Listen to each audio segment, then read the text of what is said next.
Welcome to Sense and Sustainability, your podcast channel for sustainable procurement. We hope you like what you hear. Please go to www.iso2400.org for more information, learning resources, tools, and much more. Welcome to Sense and Sustainability. I'm Sean McCarthy, Director of Action Sustainability Community Interest Company, and I'm delighted to introduce Ricky Ho today from SourceReady. Welcome, Ricky. Hi, Sean. Thank you for inviting me to the show. Okay, thanks for coming. Ricky, first of all, tell us a bit about your background, where you come from in your career, and how you got to where you got. Yeah, so I've been kind of at the intersection of technology and supply chain for over 8 years. I studied industrial engineering for my undergrad at UC Berkeley. I started my first company right out of college, and we basically built a supplier visibility system for large retailers. So my first company was called TreeLab. We raised over 20 million from Sequoia, GGV, all the other VCs. We worked with some of the biggest retailers in the world, helped them basically build a more collaborative supply chain to collect data in more real time. Because basically the pain point we saw was that despite having these ERP systems that a lot of these companies have, the ERP systems were more internal facing, and the actual supply chain happens over conversations and email and all these unstructured data sets. So my first company aimed to kind of create a more dynamic and collaborative supplier collaboration network. I sold the company a year and a half ago to a large private equity, and then started SourceReady a year and a half ago. And kind of what we're doing in SourceReady is kind of an extension of what I did in my first company, which is ultimately to create a more transparent supply chain. But in this realm, we're focusing more on product sourcing, especially on supplier discovery and the discovery of kind of new suppliers. And I think this is a very interesting space to be in because right now, with the tariffs and kind of the rewinding of the global order, many importers, brands, retailers in the world are re-looking at their supply chains and thinking, should I source everything out of China or one region, or should I be diversifying my supply chains? And if so, where should I be going? What countries are interesting? And at a more individual level, which suppliers are actually good? And sustainability is a huge component of that selection criteria. And I think AI is going to be a huge productivity boost and enabler for procurement and sourcing teams to do this work. So I'm a huge believer in that. So that's kind of my background. My family also comes from Hong Kong originally. We're also a manufacturing family. So, we have factories in Vietnam and China. We work with some of the biggest brands in the world. So I also grew up exposed to kind of the supply chain world. And yeah, so that's kind of my background. Wonderful, thank you. So, is your interest specifically in the retail sector, or are you a multi-sector offering? No, multi-sector. So we work with, mostly direct procurement. So anything in the direct procurement, direct materials, including, consumer goods would be within our category, industrials as well. Because ultimately what we do is we aggregate supply chain data from hundreds of different data sources, including from customs data, trade show data, third-party testing companies, to ultimately create this vendor database. Can you explain a little bit more about how it works? Because I think a lot of our audience, and myself included, are kind of a bit boggled by some of this technology these days. How does AI interact with people? It's not all AI, is it? You can't just go on your database and find the perfect solution. The AI application is there to help you. Where is it that people come in, and where does the technology stop and people start? Yeah, so I think the way I look at AI is just think of it as automation, right? It's just another type of automation. And what AI is very strong at is unlike traditional automation, which is very rule based, right? You think about like before we have a lot of, automation tools where it's like, if this happens, then do this. AI is taking it a further step where you can have intuition and logic built into the automation. So you don't have to hard code a lot of this logic pre-built, and the AI has some intelligence to understand what you're looking for, right? And I think in sourcing, one of the kind of things that I think AI can really help with is looking at large volumes of data. So right now, imagine you need to find a supplier for, let's say, this plastic cup. I want the supplier to be out of China. I want the supplier to have BSCI certification, so better social certification.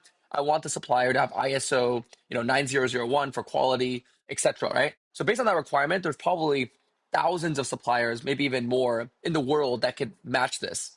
But as a human, if I gave you a list of a million vendors, you would not have the mental capacity to look at all a million and tell me which are the top 10. That is where AI is very strong.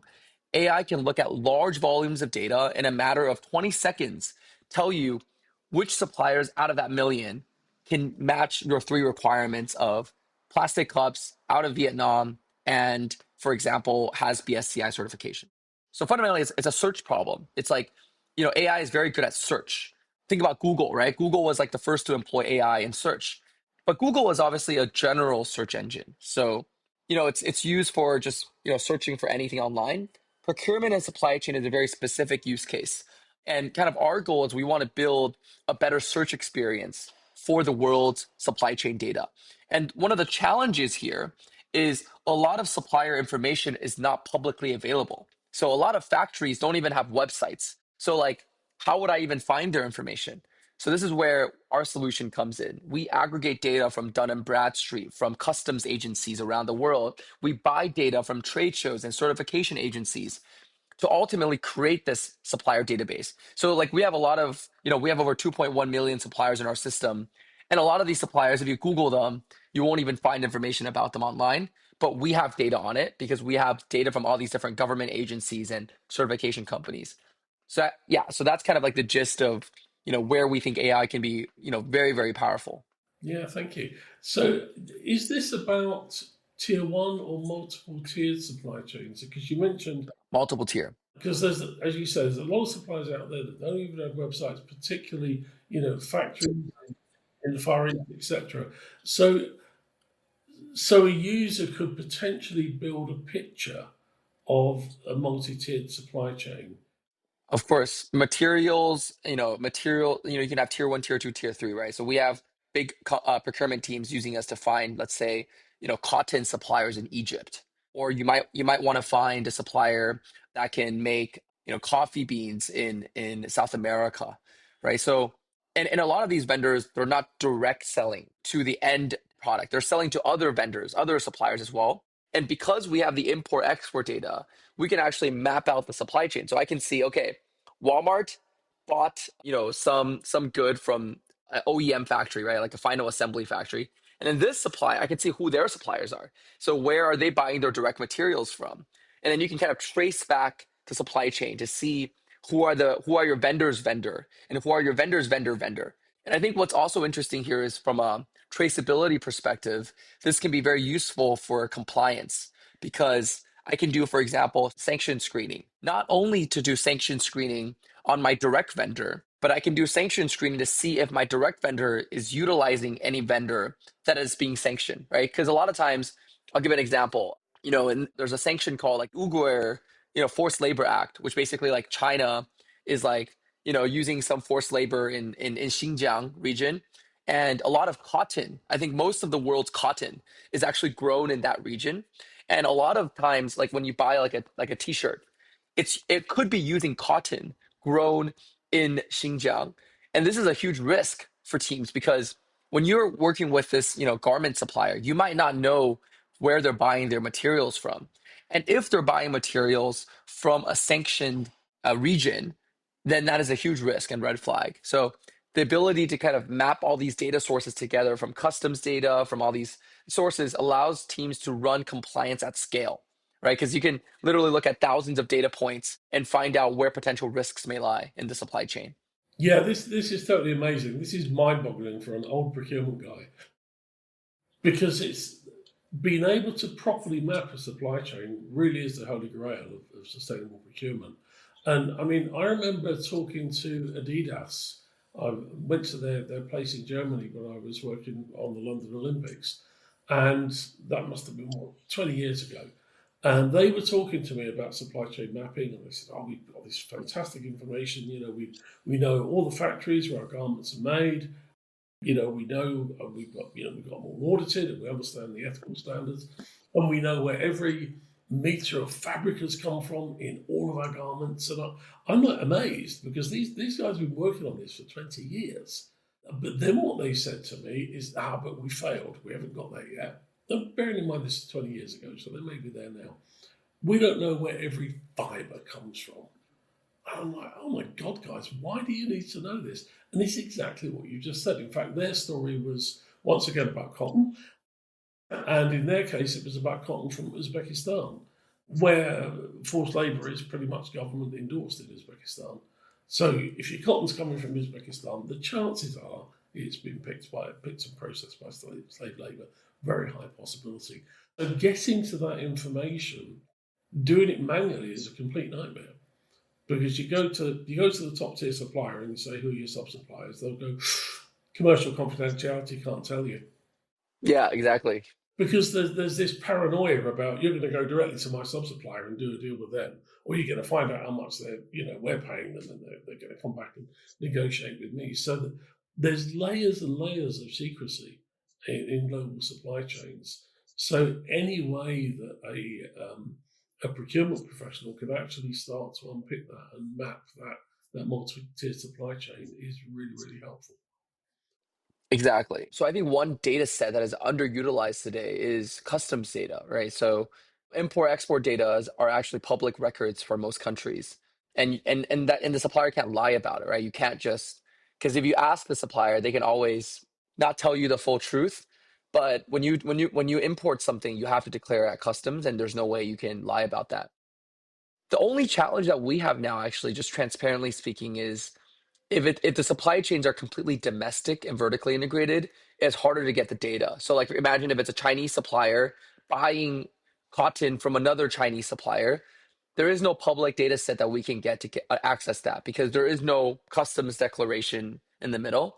So it's ironically cross-border transaction is actually there's more transparency because if I work with a Vietnam supplier and the Vietnam supplier buys fabric from a Chinese supplier, we can actually see that relationship because eventually it has to go through either China customs or Vietnam customs. So that is one of the kind of challenges with what the data that we have, but I think it's better than nothing.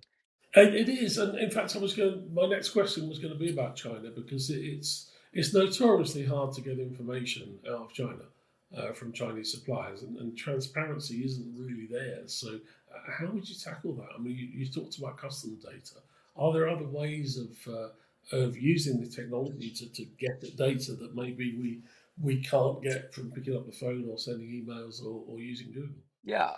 So I think there's a lot of objective sources of data that are available, but just generally not utilized because of its difficulty. So I'll give an example. Like, for example, in China, you can actually run legal screening on the supplier using government data. So let's say you want to check, has the supplier ever had lawsuits from its employees for, owing salary, right? For example, or have they had strikes in the past 6 months?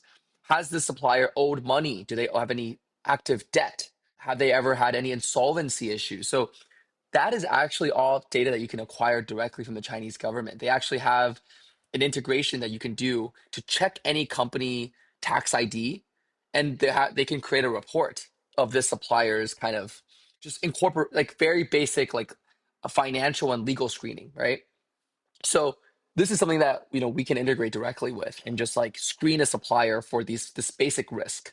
And then on top of that, you have third party inspection companies, right? Like SGSs of the world, ITS, BV, and obviously what you can do with AI is you can basically scan all of the certification data that either the supplier releases, or there are also like third party kind of sustainability initiatives that keep track of this that we can acquire data from. Like for example, there's M4 Group, which they have something called BSCI, Better Social Initiative, and then you also have like Higgs Index, which is for like something similar. So there's a lot of these nonprofit associations that keep track of all of this. And I think that's another data source that is objective and a source of truth.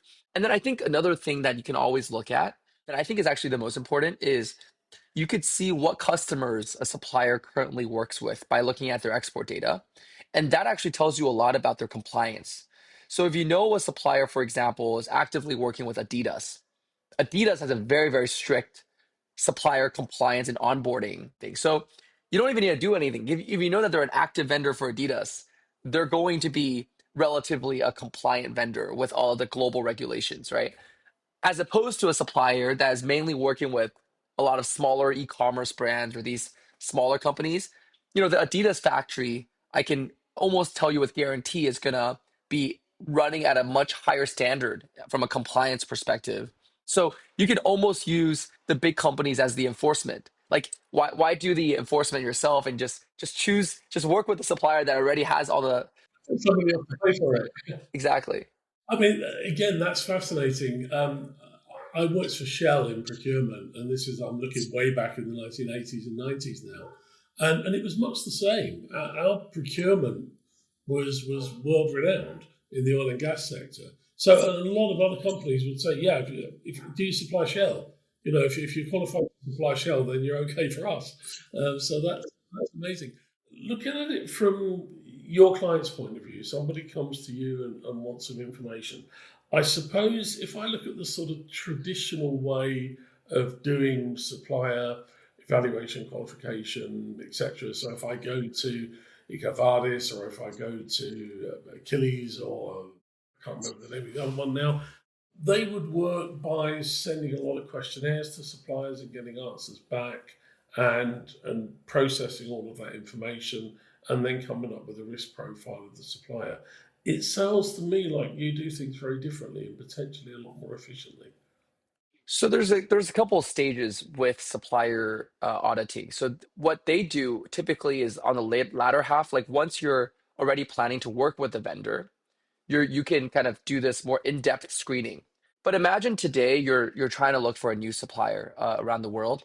You want to, on a big picture perspective, quickly sift out the suppliers that are not going to like you don't even want to bother sending them the questionnaire because they're not going to even be in basic compliance. So I think not to say that we're replacing the questionnaire step. Like you still need that because a lot of information is not publicly available. You need the supplier to provide the information. But that typically happens in the latter half of the screening, right? So what we do is we do the initial screening at scale. So we can look at tens of thousands of vendors, look at any publicly available data that is accessible, and using that data, map out the very obvious risks, the very obvious violations to better help you narrow down the ones that are worth your time actually doing the more in-depth vetting, right? I think that's the value of AI. Like as I mentioned, AI is never going to replace the human judgment. It's never going to replace this in-depth. Like you might still want to go to the physical factory and visit, right? Like AI is never going to do that. But what AI can do is it can complement a lot of this more in-depth screening by eliminating very obvious, like basically it's almost like not you don't have to waste time going in depth on the vendors that are just very obviously bad. So that's like what AI can do very well. But yeah, so I don't know if that answered your question, but I think that's my thought process on AI. Yeah, it does, because so what we're talking about is this is really a research tool rather than a Yes, pre-qualification tool. correct, Yeah, okay. correct. No, that's really helpful. Thank you. So it's almost like finding leads. Yeah, absolutely. So if I come at this from another angle, then and certainly in my experience, and people that listen to our podcast will hear a lot of our podcast people talking about some of the challenges of sustainable procurement, and I think you mentioned it yourself. Suppliers tell lies, or they give a version of the truth that they think you want to hear. So one of our recent podcasts with Star Scott, also in the United States in Atlanta, and she buys laboratory equipment for a university. And she went out and was looking for some piece of kit or other on a very large scale that she was looking to purchase. And she was looking for SA8000 certification for sustainable practice. And the supplier came back and said, yeah, we've got that certification. Yeah, we have. Here we are, is the information.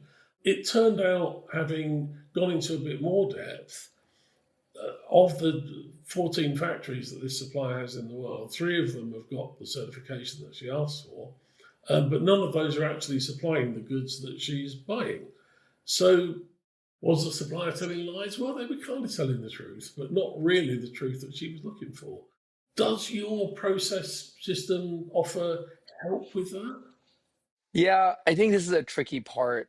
I'll be very honest with you. I don't think so because what we can do is index the certification data, right? It's like if the supplier uploads a certification document, our AI will screen that to make sure it's valid, it's still active. And if you ask our system, find me suppliers with, that particular certification, and we can surface that. But if the supplier kind of lies in like, let's say they have three factories and only one of the three have the certification, the other two don't. It's very hard for AI to discern that. And this is why, as I mentioned, like I think AI can do the initial part of the screening. I think the in-depth screening is still a very critical step that you need to do either through an in-person audit, or like, leverage one of the, QA companies like SGS to go more in depth, right? But yeah, I think that's the answer. No, that's really interesting, and that's helpful for our audience because I think people need to understand what tools they can use, and I always have conversations in my former company life. We ran the supply chain sustainability school, and that's all about upskilling the supply chain. And people would say to me, "Well, I've already got my suppliers on EcoVadis." Or the other way around, EcoVadis would approach a customer and they say, "We're already in the supply chain school, so we don't need you." Actually, you need both.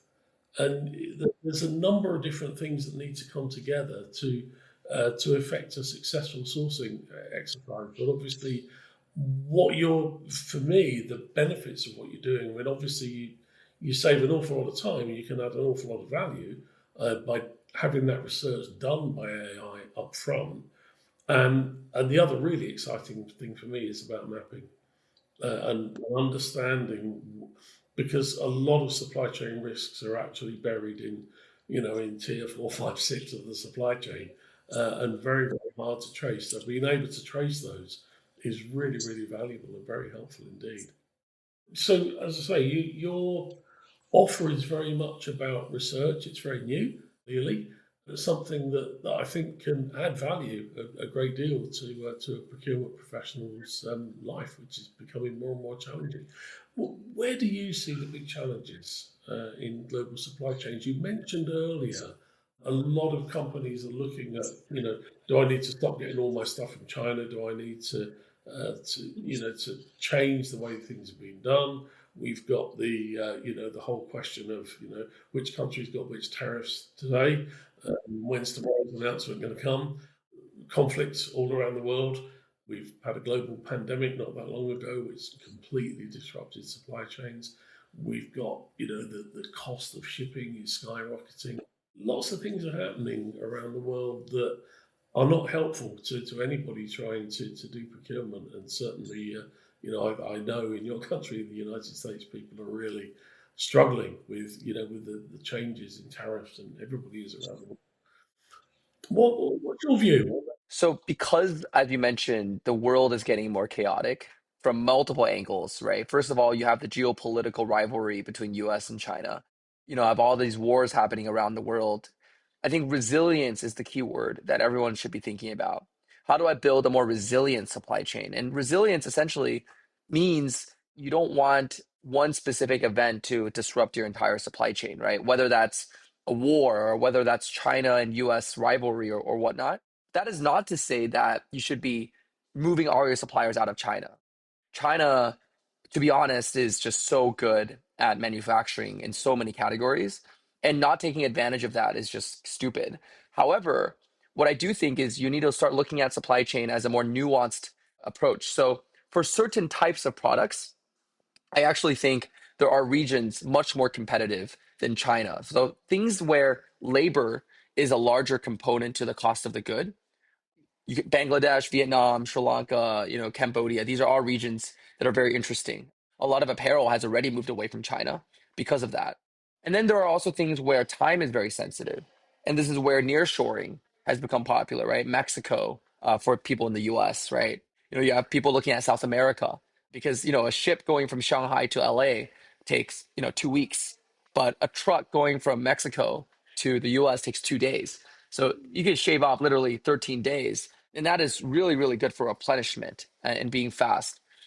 And I think right now, as I mentioned, like the thing where AI can really help is AI is really good at taking a lot of variables into consideration and then giving recommendations, right? So you have tariff rates that are changing. You have every country is suitable, is better at different categories. Like certain countries are really strong in a certain type of category, whereas they're weak in others.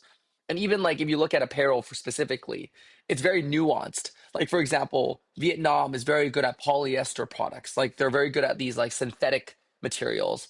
whereas India has a very strong cotton base, and Turkey as well is also very strong in cotton because they grow cotton, right?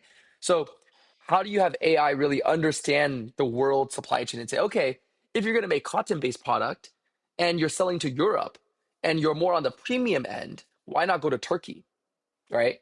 If you're doing, very cheap, large volume polyester products, you should go to Vietnam because that's where Lululemon and all these other kind of new emerging athleisure brands, that's where their sourcing is taking place. And the supply chain for polyester is very robust in Southeast Asia. It's already localized. You don't need to be importing materials from China because Vietnam already has a very strong polyester material base. I would say when people think about supply chains, they think typically more on tier one, but I would say tier two, tier three is actually the choke point. Like that's where the reason why China is so dominant is because they are vertically integrated. Like a clothing supplier within 20 kilometers, there'll be thousands of material suppliers within 20 kilometers, right? If you go to a country like Mexico or if you go to Argentina, a lot of times they don't have that ecosystem. Like they still got to import the fabric or the material from India or China or somewhere else. And this is where supply chain planning becomes a lot more complex, right? Certain products that are more time sensitive, but more simple in material, maybe you move to Mexico. And then for other more complex products that require more R&D and complexity, you go to China. And then for more of this labor intensive stuff, you go to Vietnam. So I think AI is going to really help teams map this complexity out and provide recommendations. Obviously, I don't think AI will ever make decisions. Like it's still up to you to make the judgment because you know your business. You understand the nuance. But I think AI is going to make it easier for you to make that decision because it has all this data. It has all this insight. It can provide the information, yeah, the background for the decision. Because I think the other interesting thing, of course, is the situation that you just described, on the sort of global apparel supply chain. If we had this conversation in 6 months' time, it's probably changed Exactly. Exactly. because things do change so rapidly in this world. And one strategy that a lot of people are employing is working with larger vendors. So, like a lot of these Chinese vendors, they have factories all over the world, right? They'll have a facility in Vietnam, a facility maybe even in Mexico they're investing in or opening. So, the benefit of that is you get the benefit of diversification without the complexity of operating multiple suppliers. So, I can just work with one vendor. For certain products, the vendor will make in Vietnam, and in certain products, they'll make it in China. And you basically have the planning work be offloaded to the vendor. And this is why you actually see at these larger retailers, there's almost a concentration in supply chains happening. So I see this trend. A lot of these retailers, they're actually eliminating a lot of their vendors and they're concentrating on their top 50 or top 100 vendors. And they're basically saying, you guys become big. Go invest in a factory in Vietnam. Go open a factory in Europe and then we will give you more orders. But it allows their operation to be much more simple because I don't have to be, they like this vendor already knows me so well. They understand what I like, they understand all this nuance, and I'm just going to offload the work. And that's part of what our system does as well. Like you can search in our system. I want to find a supplier that has facilities in multiple CO. Like I want to find a Chinese-based vendor that also has a facility in Southeast Asia. That way, you get the Chinese expertise in manufacturing, but you also get the benefit of the diversification of the facility. Yeah, and you can build that relationship. And I think you mentioned the kind of understanding between buyer and supplier, and the notion of closer to fewer is a concept that's been around for a long time. But as you say, within that, if you're working with suppliers that have diverse sources, then that helps to provide you with that resilience. Yep. Ricky, I've enjoyed that conversation. It's been fantastic. Is there anything that you'd like to add before we close, or anything that you feel we haven't covered? Yeah, I mean, so the reason why I started SourceReady is, as I mentioned, I believe the industry needs a Google search for supply chain data. So that's the goal of our product. Our product is actually, we have a free version that anyone can just try it out. So if anyone is interested, feel free to go to sourceready.com to play around with the data and the search. And yeah, I really appreciate Sean for inviting me today. That's really helpful, thanks, because we do actually we provide a lot of content on ISO 2400.org, but only if it's free. everything, because we're a not-for-profit, everything we do is free to access. So yes, if there's a free opportunity to play with your product, then that's absolutely brilliant. So Ricky, thanks very much. I think you've opened Thank a you. lot of our audience's eyes to new technology and the world of AI, and certainly it's helped me to understand, and it's helped others to understand potentially where AI fits, and it fits in research. And I think it's been fascinating to start to understand where that interaction between AI and human intervention takes place. So that's brilliant. Thank you very much. Enjoyed the conversation. Thank you so much. Thank you for listening to our podcast on sense and sustainability. Please listen out for more episodes. For more information, learning resources, tools, and much more content on sustainable procurement, go to www.iso2400.org.